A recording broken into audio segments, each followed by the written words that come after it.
जगदीप धनखड़ का इस्तीफा, अविश्वास प्रस्ताव की आहट बनी वजह।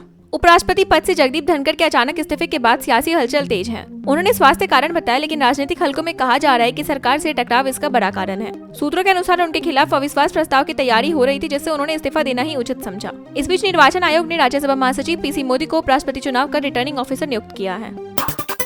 केंद्रीय विश्वविद्यालयों में आरक्षित पदों पर राहुल गांधी का हमला।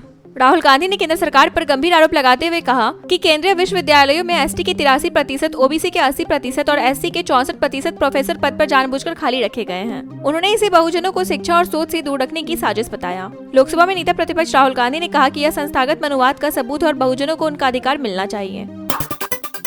HRW का दावा, भारत से जबरन बांग्लादेश भेजे गए 1500 बंगाली मुस्लिम। ह्यूमन राइट्स वॉच की रिपोर्ट में कहा गया है कि मई से जून 2025 के बीच भारत में रहने वाले 1500 से अधिक बंगाली भाषी मुसलमानों को जबरन बांग्लादेश भेजा गया। कई लोगों के साथ मारपीट की गई और उनके पहचान पत्र नष्ट कर दिए गए। HRW ने बीजेपी सरकार पर भेदभावपूर्ण कार्रवाई का आरोप लगाते हुए कहा कि यह कमजोर समुदायों की जान के लिए खतरा है। भारत सरकार ने इस पर कोई आधिकारिक आंकड़ा जारी नहीं किया।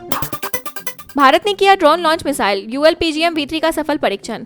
भारत ने रक्षा क्षेत्र में एक नई सफलता हासिल करते हुए ड्रोन से दागी जाने वाली लक्ष्य भेदी मिसाइल ULPGM-V3 का सफल परीक्षण किया है। आंध्र प्रदेश के कर्नल स्थित नेशनल ओपन एरिया रेंज में हुए इस परीक्षण में मिसाइल ने सटीकता और मारक क्षमता का शानदार प्रदर्शन किया। आधुनिक युद्ध की जरूरतों को ध्यान में रखकर बनाई गई यह मिसाइल दुश्मन के ठिकानों को न्यूनतम जोखिम के साथ नष्ट करने में सक्षम है।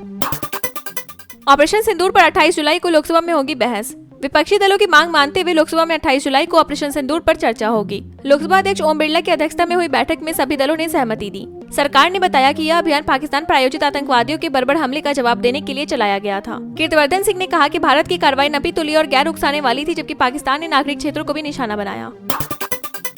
उपराष्ट्रपति चुनाव की तैयारी, पीसी मोदी बने रिटर्निंग ऑफिसर। निर्वाचन आयोग ने 2025 के उपराष्ट्रपति चुनाव की तैयारियां शुरू कर दी हैं। राज्यसभा के महासचिव पीसी मोदी को रिटर्निंग ऑफिसर नियुक्त किया गया है। इस बार परंपरा के अनुसार यह जिम्मेदारी राज्यसभा महासचिव को सौंपी गई है। संसद के दोनों सदनों की कुल सदस्य संख्या 782 और जीत के लिए उम्मीदवार को कम से कम 392 वोट हासिल करने होंगे। जगदीप धनखड़ का इस्तीफा, विपक्ष का प्रस्ताव बना विवाद की जड़।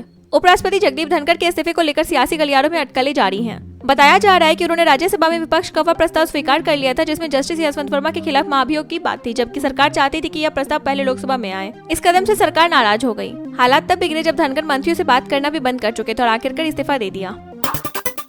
भाषा आंदोलन की चेतावनी, ममता बोली बंगालियों पर भाषाई आतंकवाद। पश्चिम बंगाल की मुख्यमंत्री ममता बनर्जी ने आगामी विधानसभा चुनाव से पहले बांग्ला भाषा का मुद्दा तेज कर दिया है। कोलकाता में एक कार्यक्रम के दौरान उन्होंने आरोप लगाया कि भाजपा शासित राज्यों में बांग्ला भाषी लोगों को बांग्लादेशी कहकर हिरासत में लिया जा रहा है और उन्हें काम से रोका जा रहा है। ममता ने इसे भाषाई आतंकवाद करार देते हुए फिर से भाषा आंदोलन की जरूरत बताई।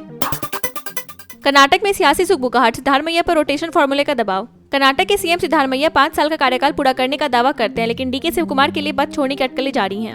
राजनीतिक हलकों में यह चर्चा गर्म है कि क्या सिद्धारमैया रिकॉर्ड बनाने के साथ सीएम बने रहेंगे या रोटेशन फार्मूला लागू होगा। इस बीच सिद्धारमैया और शिवकुमार एक बार फिर दिल्ली पहुंचे हैं।